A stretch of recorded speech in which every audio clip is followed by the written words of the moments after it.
Welcome to Main Street Minds with your host, Amish Munshi. This is where industry leaders and seasoned pros share their secrets to success beyond limits. Let's dive in.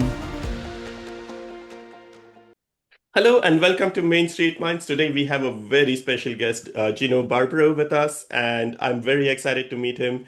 He is doing some very fabulous work in a lot of very interesting fields. So, without any further delay, let's see how we can be as successful as Gino. Gino is here to share some very big secrets that he has learned over time, and what's better than learning from the best. So, thanks, Gino, for coming. Thank you for having me on. I appreciate it. Welcome. So tell us how you got started in real estate and in investing and in finance. I started in real estate early on. I was very fortunate. My parents were both immigrants from Italy, so I Okay. had already developed that mindset to save and save. Yeah. You need to invest your money, and I was in the real estate space. And I'm sorry, excuse me. I was in the restaurant space. I owned the Okay. restaurant when I was younger, but Yeah. I had capital, and I'm like, okay, I'm going to start buying some real estate. And this was up in New York. My Hmm. first deal was a fourplex years ago. Yeah. And then from there, I started getting into different ventures. I bought a mobile home park, made a big mistake on that. And then Hmm. I got into a strip mall, made a Yeah. big mistake on that. And then at that point, I'm like, I'm doing something wrong here. I don't know what Yeah. I'm doing. How do I learn this business of real estate? I went out and I got mentors to teach me real estate, to teach me what a cash on cash was, a cap rate, Yeah. IRR. I learned the business. And Hmm. then from there, I was able to meet my business partner, Jake, and we started investing in real estate together. Sweet. Perfect. So tell us a little bit about what was wrong with some of the deals and what people should be avoiding. Oh, that is a great question. My first deal that I invested as a partner, and I literally invested as an LP, although I didn't know that. Okay. It was 2005. I was sitting out in my restaurant outside in the parking lot. In strolls a nice Maserati. You hear the engine purring. It was gold. Out steps Yeah. a guy named Mike. I call the Maserati Mike. He sits down next to me and he says, "Hey, Gino, I've got this mobile home park down in Florida. Would you want to invest with me?" Now, Mike Hmm. had been introduced to me through a friend. So Yeah. it was, I had Sure. already some kind of confidence that I knew Mike and he had been already investing in real estate for a few Yeah. years. So without me doing any due diligence, without Hmm. me getting on an airplane, without me Yeah. understanding what a cap rate was, I Yeah. ended up giving Mike $172,000. Yeah. 6 months, the owner draws stopped. A Yeah. year, foreclosure. And Right. I think to distill down, the biggest learning points, I'll share 3 points with you. The first one was I could blame Mike all that I wanted, and it was Mike's Hmm. fault, Yeah. but I did not do my due diligence. That Hmm. was the first thing. The second thing was I did not align my investing with my values. Mike Hmm. was not a really aligned at all with the values that I had. He was not a Hmm. hard worker. He was not really ethical. I mean, Mm. we created a syndication, but he didn't even know what a syndication was. Mm. And Yeah. and that was back in 2005, and I didn't know what one was either, right? Yeah. That's the thing. And the third thing for me was about being the victim, about going out and blaming Mike and saying it was Mike's fault. And listen, it was Mike's fault, but Sure. ultimately once I realized that I was the one who stroked the check, I Yeah. was the one who gave my money over to Mike, and I didn't know what I was doing. And it Yeah. was a really big learning lesson for me. And I'm like, Yeah. okay, how do I learn from it? I'm glad that it happened because it Yeah. did lead me to multifamily. But Sure. those are the three mistakes that I wish I had Okay. avoided. And you were an accredited investor at that time? I was at that time I was an accredited investor, Okay. but there was no subscription agreement. There was Sure. really no operating agreement. There was Yeah. no private placement memorandum. He didn't do a Reg 506B. He Yeah. didn't do any of the Sure. paperwork. Because Yeah. literally the definition of a syndication is creating an investment and Hmm. you're getting capital from somebody with the Hmm. expectation that that person giving you the capital does nothing and the person running the deal does all the work. And Yeah. that's what we had created. Yeah. Mike was the lead sponsor and I was the passive investor. I wasn't expected to do any work. Mike was Yeah. doing all the work. So in Yeah. theory, we were creating a security. I Sure. didn't know that back then, and Yeah. that was on me.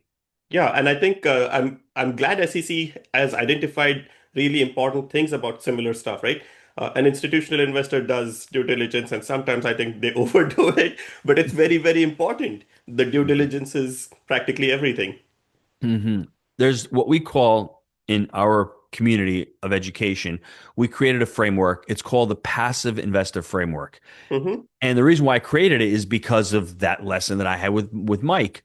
It's mm-hmm, the first part, and this is where most investors make mistakes. mm-hmm, Instead of running around and saying, "Hey, I'm looking for a deal," that's what mm-hmm, I was doing. I was looking for a deal. A passive mm-hmm. investor, the first thing that they should be doing is, "Hey, I'm looking for a sponsor." Because Yeah, the sponsor is the most important part of the deal. That's sure. that's the reality. If I had a great sponsor in Mike, even though the deal might not have been bad, we might have Mm-hmm, salvaged some of that investment. sure. So when Yeah. you look at that, you need to look at a sponsor. The second step is you need to have your interests aligned with the Mm-hmm, sponsor. And my interests did not align with Mike's because mm-hmm, Mike had no money in the deal. mm-hmm. Yeah, We had no exit strategy in the deal. I yeah, didn't know how long he was keeping my money. So our interests did not align. yeah. And the third one was okay, now let's look at the deal. And from the deal, is it the three-step framework is let's Mm-hmm, buy this deal, let's yeah, operate this deal, and let's yeah. exit this deal. So if you're listening to this and you're a passive investor, Mm-hmm, don't be looking for deals. Look yeah, for sponsors in markets that you want to invest in yeah, certain asset classes. yeah. Once you find a really good sponsor, then you start saying, well, does this sponsor align with what I'm trying to do? Are their fees too high? Do they Mm-hmm, return their capital? Have they been through a couple of market cycles? What does that look like? And then after mm-hmm. those two are taken care of, oh, now let's start analyzing and underwriting deals. Yeah, and actually 2005, right? Uh, so obviously like a lot changed in 2008. A lot changed. You know, it's very interesting. Mark Twain says that history does not repeat itself, but it rhymes, Yeah, right? Because when you look at 2008, I don't know if we'll have another one in our lifetimes. There was just a convolution of things going on as far as the yeah. residential market was just so overbought. The collateralized mortgage-backed securities, there was so much of a frenzy in that residential market where we don't Mm-hmm. really see that now. People have more equity in their homes than they did back in '08. There's more the banks are more stabilized right now. Back then, multifamily was actually doing rather well. The problem with Yeah, multifamily was if you had these kinds of terms that are 5 or 7 years and they were expiring, there were people that were cash flowing into foreclosures because they didn't have the right debt structure.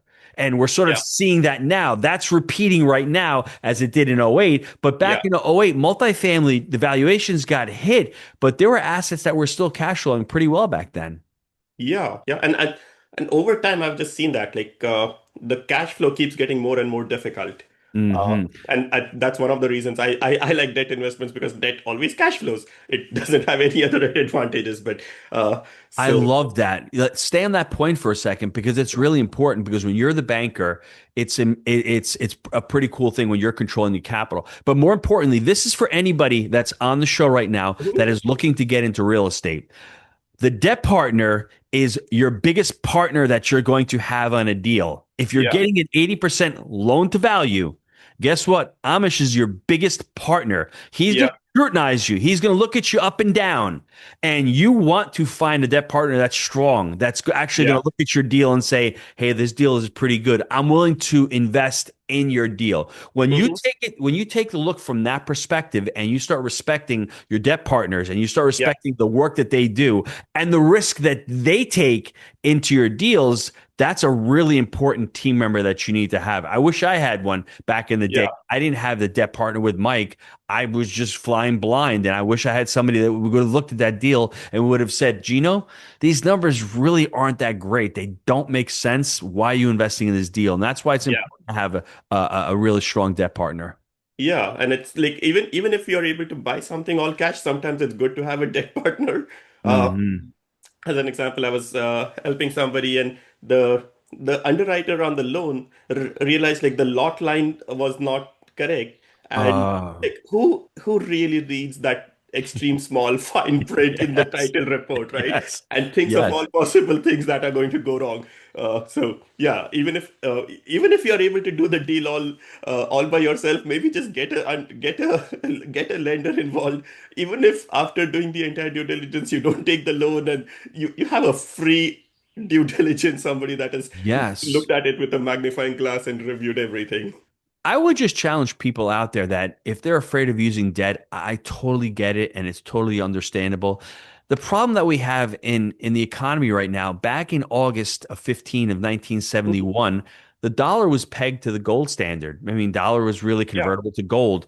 Well, when Nixon removed that, they create this fiat currency. All of a sudden, the dollar is just they deflate. They lose yeah, their value. So if you're taking out debt today, 5 years from now, you're continuing to pay the debt that you took out today. You're paying it with cheaper dollars. The debt yeah, is deflated. So, I mean, exactly. there's a positive to that. And the Yeah, ability for you to say, okay, if I have $100, I'm going to use all 100 to buy one asset. Well, to me, especially if you're younger, maybe yeah, if you're older and you're a little bit more risk averse, or if you're looking for pure cash flow, but if you're able to split it off and to buy two assets with that $50 each, all of a sudden you've got much better tax benefits with two yeah, assets. You've got two assets that are cash flowing. You've got two assets that are going to appreciate in value. yeah, And from the perspective of being sued, you're less likely to be sued because you have yeah, more debt on the property than as if you're paying all cash. So yeah, listen to anybody and say sure. you got to buy all cash or you got to buy debt.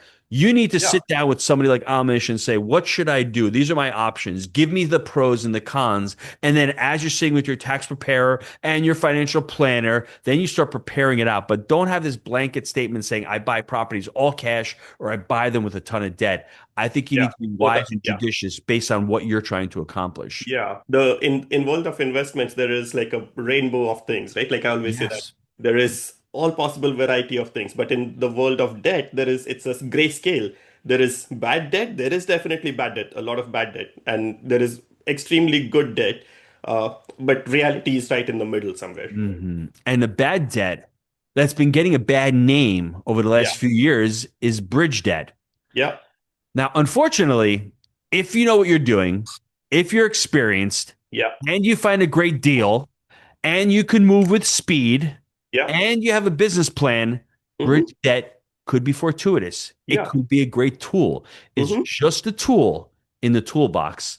Now, yeah, for Jake and myself, we have never used bridge debt because in yeah, real estate, there's two ways you run out of you lose money in yeah, real estate. You run out of time or you run out of money. And yeah, and sometimes with bridge debt, you it's run out both. of time. It's both. So Yeah, the way we use bridge debt is we'll use a community bank or credit union with a yeah, 5 year term. So yeah, I've got 5 years to be able to refinance, to be able to sell, or to be able to, yeah, replace debt. So when you're going out there and you're doing bridge debt, you said something very powerful. You need to read the fine print. You said that yeah, about 5 minutes ago. yeah, Bridge debt is very expensive. yeah, There's a lot of rules to it. And if you can avoid it, especially if you're a newer investor, my yeah, recommendation would be to, if you're just trying to make this deal work because of the yeah, debt, it's not really good. You should look at a deal and say, hey, the debt is going to amplify this yeah, deal. That's one way you're looking at it if you're using debt. It yeah, shouldn't be just the yeah. main benefit of the deal. Do you Right. agree with that? Yeah, I think so. And there are honestly, there's like always some other alternative option to bridge debt. But Mhm. if bridge debt is the last option, then if it still makes sense, it's still a great way to do things. But there is, like, as an example, somebody called me yesterday and said, I want $70,000 because I am on a bridge debt right now, and they are going to foreclose on me. And it was just 3 months into the loan, and I was like, how does that even happen? And they were like, Wow. they increased my interest rate. I'm like, just how? Wow. And I'm like, oh, you have this other house and you have like 50% equity on it. Just take a HELOC on this, just pay this person off and enjoy the cash flow. So Wow. there is always ways to convert bad debt into good debt. But yeah, and so tell us more about you as well. Like, how did you go from being that LP in 2005 to being a sponsor and an operator now? I was pissed. That's the short Yeah, answer. I yeah, was really mad. And 2008 came. And I read a book by T. Harv Eker. It's called The Secrets of the Millionaire Mind. Mm-hmm. And I got really mad when I read the book because I'm like, this guy doesn't know me. But the one thing that he said in the book, he said, your fruits earn your roots. Yeah. And I had shallow roots because I didn't have a lot of experience in real estate. I Mm-hmm. didn't provide a lot of value to people. And that Mm-hmm. really changed my mindset to one of being a victim and blaming everybody. Because back in Mm. 2008, I was blaming Bush. I was blaming Yeah. Obama. I was blaming the bailouts. I was blaming the Yeah. stock market. I was blaming the economy. But Yeah. I wasn't blaming myself. I should have turned it inward. And once I did, I was like, oh, okay, there is hope. I just need to learn. And that's what really motivated me to start learning how to invest in real estate. I went out Yeah. and I hired a bunch of mentors. Then, like I said, Jake Stenziano shows up in my life. Was I lucky? Yeah, I was, but I was looking for a partner and I was looking for Yeah. somebody to invest with.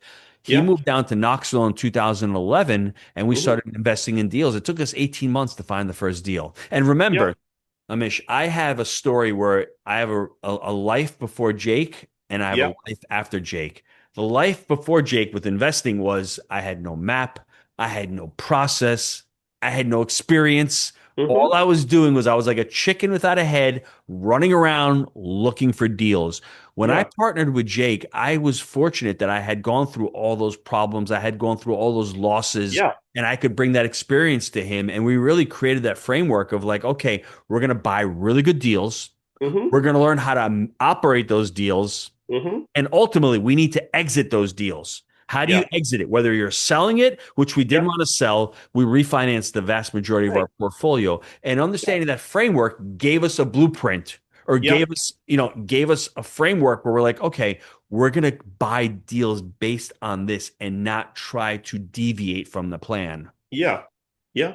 And absolutely makes sense. And so you did have some mentor. Did you have multiple mentors and one of the mentors said you should partner with somebody, or like how did, or was Jake also one of the mentors? No, when I started, I had mentored with three different groups. I had Okay. three different mentors, and they were just talking basically about different markets, different strategies. Sure. One was for syndication, one was for property management. And when I met Jake, I wanted to invest in New York, but I couldn't invest in my backyard because, like you said, even back then, Yeah. there was no cash flow, taxes were high, Yeah. insurance was high. Jake fortunately moved to Knoxville, Tennessee, and before he moved, we whip out the laptop and I'm looking at these deals, 30,000 a unit, Yeah. 350 in rents. Yeah. I'm like, these deals make sense down here, Jake. When you get down there, let's start looking for deals. It didn't happen overnight. It took us 18 Yeah. months to find the Yeah. first deal because we didn't know what we were doing. But Yeah. I mean, Yeah. that's why I found the partner. He was boots on the ground. And that's what happens when you look for a partner. I want you to envision yourself Mm-hmm. looking for somebody. But what are you bringing to the table? Yeah. Jake brought the boots on the ground and he had a little money. What Yeah. I brought to the table, what the value I provided was I had already an understanding of Mm-hmm. the business and I could actually underwrite a deal and I could Right. manage a property and I could do the accounting and I could talk to brokers. So our alignment, our I guess what we would call our values based decision making, we really aligned really well together. When we Nice. wanted to buy Yeah. real estate, our values were really aligned as far as Mm-hmm. long term, and we worked really hard together and we worked Yeah. really well together. So that's what allowed us to partner up. And are you, did you finally decide to move to Tennessee? I Or you still? actually, no, I actually, what ended up happening in 2016, I moved to Florida because Nice. I decided, you know what, it's time to leave New York. I had just Mm-hmm. sold a restaurant. I came down here because I was going to move to Jacksonville and I was going to start buying property in Jacksonville. But Yeah. when I got here, I don't know if you remember, people down here in this market were saying this properties are expensive, 75, 80 a door. You can't buy here. So I'm Yeah. like, Jake, I guess I got to listen to the locals. You know, these properties have doubled since then. Jacksonville is blown up, but we just kept buying up in Knoxville. And when I moved down here, we just started the education company. We started Mm-hmm. writing books. We started doing the podcast, and that literally helped the investment company because all of a sudden we had a brand. All of a sudden Mm-hmm. people started knowing us. All of a sudden it started becoming easier to raise money for our Mm-hmm. deals. And then ultimately it got really good because we started teaching others, but we started learning so much from those Mm-hmm. people that we Yeah. just started implementing it in our business. Nice. Nice. That's amazing. So tell us your journey after partnering with Jake. Like, where are you right now? How has this journey been? The through line is we started partnering and doing deals together with another business partner. Mm-hmm. We didn't know what we didn't know. We always have property managed our own properties. At a certain point in 2018, we ran out of our own money. We're like, we Yeah. don't have money to do deals. Even though we refinanced probably $11 million, we had Mm-hmm. done a couple seller finance deals. In Mm-hmm. 2018, we decided to start syndicating. We syndicated three deals, Mm-hmm. 2018, 2019. We exited and went full cycle on those deals in 2022. The third one we sold out. And now today, we're just buying deals with our own equity. We just said, you know Okay. what? We want to focus on profit per unit. We don't want to Sure. have investors. We don't Yeah. mind if we don't buy $100 million a year. We're looking for Mm-hmm. a couple of hundred really good, solid units that we can manage, that can create Mm-hmm. equity for us, and that can give us some tax benefits. Yeah, that's perfect. So, and then right now, like how many units do you own right now? We've transacted on a little over 2,400 units. We Okay. currently own 1,900 units right now in our Great. portfolio. Yeah, and that's it does and every single transaction there is always something new that we learned, right? Uh, it's there's always something new. So tell us more about what is your ideal buying criteria right now? That is a great question. I wish more people actually ask that question, especially people who are syndicating deals. The buy right criteria is important. You need to know what you're buying. And Yeah. more importantly, you need to know what you're buying in any part of any specific market cycle. Our Mm-hmm. buy right criteria when we started in 2011 was buying old buildings, Mm-hmm. raising rents, mom and pops, and Yeah. refinancing. That worked really Okay. well back then because Kind of C class properties, B and C. yes, yes, C properties were trading at Okay. 12 and 13 caps back Oh then. wow. Yeah. Fast forward to today, the B and C's are pretty close Yeah. in cap rates. So our vintages are newer, Mm-hmm. 80s, 90s. Mm-hmm. We love anything in our Knoxville market that has a median income of over $50,000. We Mm-hmm. like that type of resident base. Anything between 20 and 200 units. Mm-hmm. Anything that is, well, we really love two bedroom, 1.5 bath townhomes. We just Okay. love that unit mix because it's more of an apartment home. If they Sure. have garages, that's even better. If they've Yeah. got brick, we love that. If Mm-hmm. they've got washer dryer hookups, that's a great amenity. So Mm-hmm. you're starting to see like a picture that we paint. And it's Yeah. important. If you're listening to this, you need to have this for yourself because Yeah. when you go to a broker or you go Yeah. speak to an investor or a partner, they're going to Yeah. ask you, what are you looking for? Well, Yeah. we're looking for 80s newer, two bed, 1.5 bath townhomes, 50,000 median income, brick Yeah. within 3 hours of Knoxville, washer dryer hookups. That's what Mm-hmm. we're looking for. And once you get really clear on that, all of a Mm-hmm. sudden the opportunities will show up because then you're able to convey Yeah. that to a broker or to Yeah. a money lender, or even when you're going to talk to your bank and you Yeah. start talking, do you have any of these deals in your portfolio? It's amazing what happens when you become clear on your buy right criteria. Yeah, and exactly like there's a lot of other investors who reach out to me saying, Amish, do you have any deals? And I'm like, okay, I have like 20 sitting on my table right now. Are you buying at 6 million or are you buying it at 100 million? Like, and it's yeah, Well, that's to my point earlier, right? Instead of saying Amish, what opportunities do you have? Do you have a deal? Like, what's a deal to you? Like, yeah, that's such a difficult question to answer because a deal to me back in 2014 is a lot different than what a deal to me is today. I have more yeah, experience, I have more capital. I'm a lot longer into my market cycle. So I've mhm, transitioned from older properties to newer properties. I'm transitioning to more stable assets that may have a little bit less cash on cash mhm, return, but they're easier to manage and they're yeah, easier to hold for the next 10 or 15 years because they're still new. So it really yeah. depends upon where you are in your journey and what you're trying to accomplish with these assets. Yeah, exactly. And I say the same thing even with when I'm speaking with investors. Like it's your mindset. Your mindset might be perfect for stock investments, and your mindset might be Yes. perfect for real estate investments. And like the important thing is, are you going to be the right investor for that specific deal? Like not everyone is made for being a debt investor. It needs something else. Like, are you okay with not getting any tax advantages? Are you okay with getting the least amount of returns through the whole deal and you're putting maximum amount, but your capital is secured? Like, what is important Mhm. to you? Right? You've made such an excellent point, and I think everybody needs to listen to what you just said because what you're speaking to is the person's relationship with money, the Yeah. psychology of money. Yeah. And if you're saying to yourself, I'm really risk averse, I'm not really sure if I should take a risk. Well, why the hell was I investing with Mike in that deal that I Yeah. put back in 2005? That was not my psychology of money back then. I was a Yeah. fool and I was an innocent back then. Yeah. I didn't know investing. If I had sat back and said, well, my behavioral psychology and my finance, should I be investing in that deal? And if you're listening to this, you need to understand what that looks like for you. Are Hmm. you willing to put money in a multifamily property and not get paid for the next 12 months and Yeah. take on risk? And Yeah. then ultimately say, oh, there's big opportunity in this, but am Mm. I willing to say I'm not seeing any velocity of money for the next 12 months? Yeah. Need to understand that. Or are you willing to put money in a stock market and then all of a sudden Trump announces tariffs, the stock market's down 20%, or the Yeah. war in Iran starts and stocks are down 10%. You Yeah. just understand, are you willing to take that risk? Psychologically, how are you going to handle that? And once you understand that and you say, okay, now that I know where my risk tolerance is, now Yeah. that I know what my goals are, Yeah. that's when you focus on the vehicle. Don't pick the Yeah. vehicle and then try to fit the vehicle with your behaviors or with your feelings about money. Understand those feelings Yeah. and then select the vehicle accordingly. Yeah, and then a lot of people also keep flipping, right? Saying, I start off with I start off with a single family flip, then they invest in a multifamily, then they invest in something else.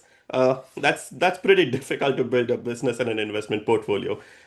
Have your Diversify your investments, but uh, like stick to something that you can improve on. That's a great point. But that is one of the benefits if you are a passive investor Hmm. and you want to invest in different asset classes and quote unquote diversify, I can start out by investing as a limited partner or passive investor in a multifamily. I Yeah, know Amish, he's a great operator. I'm going to put some yeah. money there. But I like this market in Chattanooga in Tennessee, and there's a Hmm. self-storage deal that I really like because I love this operator. Well, you Yeah, can invest money in that as a passive investor. yeah, What you're specifically speaking to is somebody like myself who is an operator, owner. I'm what we call vertically integrated. I yeah, mean, every facet. I can jump from doing multifamily and then I'm going yeah, to go into commercial and I'm going to lease yeah, commercial spaces. I can do that.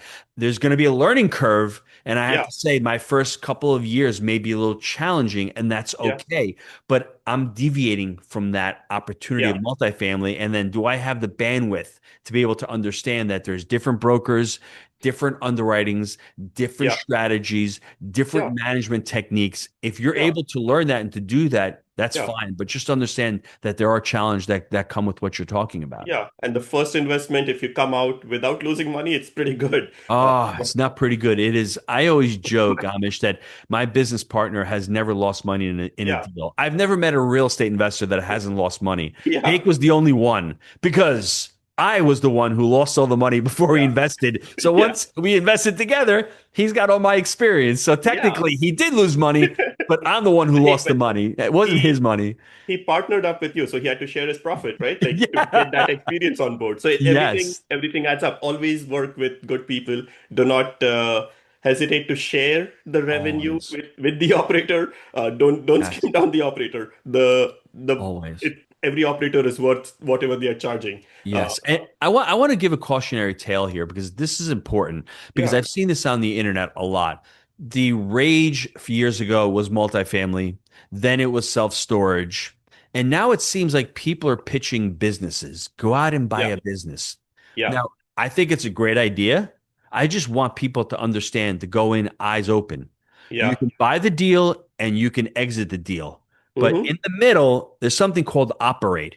And if you don't Yeah, know how to operate a business, you either A, have to do it yeah, yourself or yeah. partner up with somebody who does. And that's Hmm. why multifamily has had huge problems over Yeah. the years, over the last 4 or 5 years, because people weren't Too many. operating them. They were Yeah. flipping the deals, right? And when the musical chairs stop and all of a sudden the market cycle shifts like it has, it comes back to the fundamentals of operating. So if you're out there considering buying a business, I think it's a great idea. Just Hmm. understand, go in their eyes open. Once Yeah. again, it's the Yeah. relationship you have with money. You're going to need to operate the business, whether Yeah. it's you or somebody else. Someone Yeah. has to operate that business. Yeah. And the way always mention to someone is, if we go back 20 years, who would have thought like there could be a competition to Walmart, competition to REIT like this?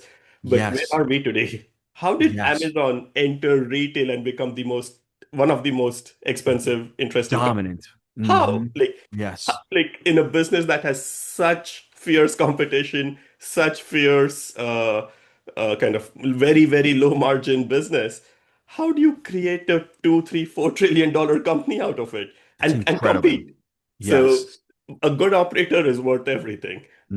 I agree. And I think a good operator like Jeff Bezos is fanatical about their customers. That's what Yeah, separates a really good company from a great company. It's yeah, because they really truly value their customer and they really say to themselves, I want to deliver superior customer service. That's why hmm, Gino, the multifamily investor, can't jump into Gino, the self storage, because yeah, it's different customers, it's different customer journeys.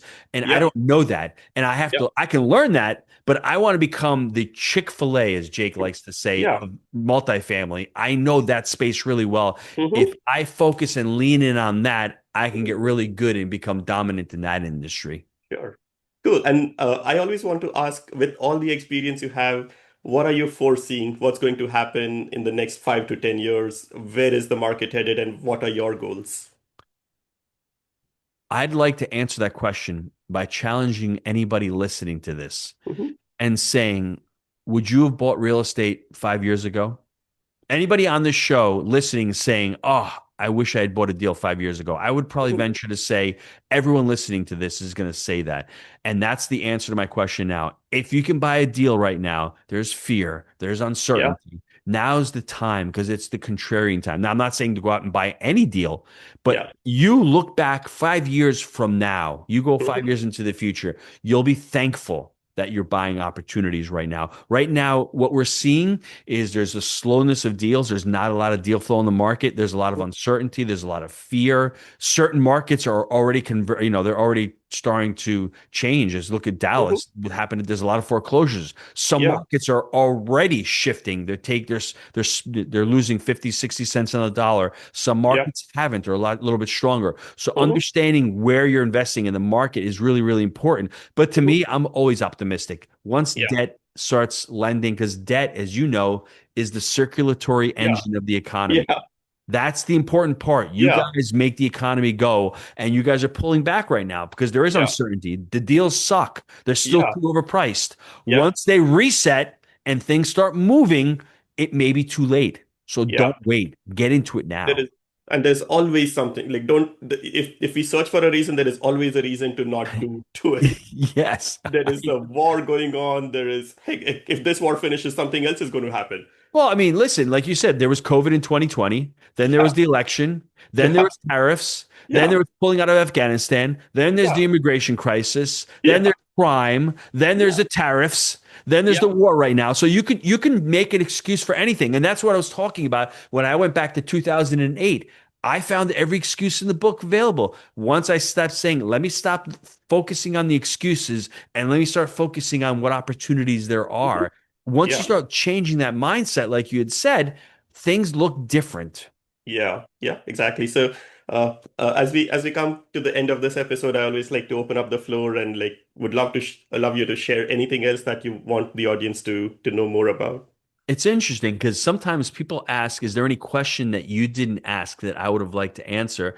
And not really. The only thing that I love people to really ponder and really when they shut this off is what's their relationship with money? Like what's Mhm, holding them back from mhm, investing in their money? And to me, it comes down to building a financial foundation. Like mhm, if you have $10,000 and that's all you have to your name, I would not invest that money. That yeah, money is there as an emergency fund. yeah, Start saving the emergency fund.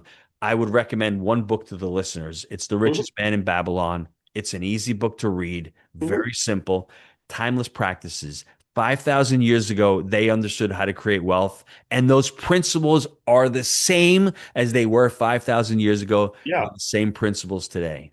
Yeah, and that's a very, very valuable lesson. So thanks for sharing that. And as we come to end of this episode, I wanted to again thank you. And if somebody wants to reach you, what's the best way they can reach out to you? If this show resonated with you, if you like what we've spoken about, if you want to get into the real estate space, learn about it, learn more about your relationship with money, just go to barbaro360.com and check us out. Perfect. Thanks for taking your time on a busy Friday and like coming on the show and explaining how to be successful in real estate and in investments. It was my pleasure. And as you can see, I just love talking about real estate. So continued Yeah, success in the debt space, my friend. sounds great. Thanks a lot. That's a wrap on today's episode of Main Street Minds. Want to share your journey with our audience? Head over to mainstreetmindspodcast.com/guest to apply.